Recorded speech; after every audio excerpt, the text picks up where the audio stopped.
My research project is that on Orientalism and its impact, examining 7 years in Tibet as a representative case. I will first briefly talk about my theme for this project, then the method of interpretation, that is, how we should understand Orientalism productions, including but not limited to academic work, images, and movies. Then, taking 7 years in Tibet as a representative case, I will apply some important methods to analyze it. Finally, I will re-emphasize on my theme. My project theme is that even though Orientalism has shifted its content, it's still a problematic mechanism such that the representations of Orient are still for and by Occidents. For my method, I divide it into two primary parts: micro-elements including storyline, characters, and their relationships; micro-elements including narrative devices, settings, and figures of speech. Particularly, I believe the movies are a series of images, so for some significant images, I will also apply image techniques such as structure, composition, color, and light to analyze them. The one marked with asterisk are what I will really emphasize on. First off, I would love to discuss the storyline of the movie. An Austrian adventurer Henrik with his companion Peter escaped from a British camp and eventually reached Lhasa. During the 7 years in Tibet, Henrik established a great friendship with 14th Dalai Lama Kundun.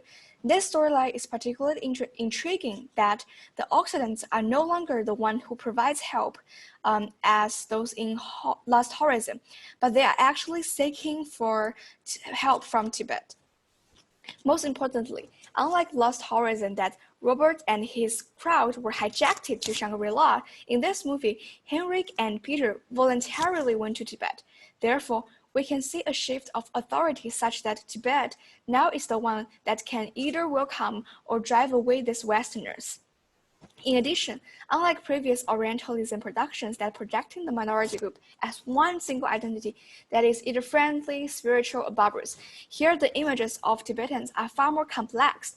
There are barbarous bandits and faithful Buddhists.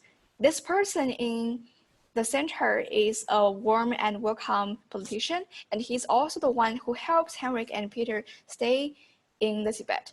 Finally, this is a character appears to be smart and loyal politician in the first half of the movie, but later betrays Tibet by surrendering to Chinese liberation armies. In brief, this movie reviews the complexity of Tibetans, therefore generating a sense of humanity, whereas in Lost Horizon, Orients are just decorations on the background.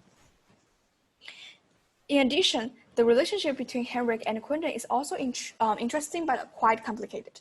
On the one hand, we can say that Henrik instructed Kundun and equipped him with knowledge. Henrik also treated Kundun as his son. However, not completely the same as what Herbery suggested as patriarchal pedagogical relationship. Henrik actually received lessons about compassion and religions from Kundun, and it's Kundun's emotional support that helps Henrik feel more relief, and his character eventually grows. Therefore, their status are actually very equal. However, we can also argue that a Westerner still possesses an instructive position in the movie. Therefore, though the relationship between characters has become more equal, it's still problematic. Furthermore, the notion of otherness is interesting in this movie. Instead of differentiating the Occidents and Orients, the Chinese Liberation Army becomes the otherness. Henrik and Peter become ones that share emotions and ideas with Tibetans, and Chinese become the outsider. By depicting the violent behaviors of Chinese, the in-group versus out-group shifts from Occidents versus Orients to the distinction between political and religious beliefs. Why shifting the focus of Orientalism? I want to suggest that politics has become more central in Occident's ideology, especially when examining Oriental issues. Therefore, by shifting the focus from pure existential difference to differences in political ideology, Orientalism still stands for Occidents. The image itself also appears interesting. We can say that Chinese liberation armies who were driving the jeep on the side, whereas Henry is walking away. Therefore, the image is divided into three parts. And we can also say that the red Chinese national flag and Chairman Mao's portrayals on the white stupa, the strong contrast seem to suggest, and the color of red also seem to suggest the danger. Therefore, this image depicts that the Henrik is actually the insider with the Tibetan, whereas the Chinese Liberation Army is the outsider. In conclusion, I want to suggest that the representation of Orient has become more for Orient.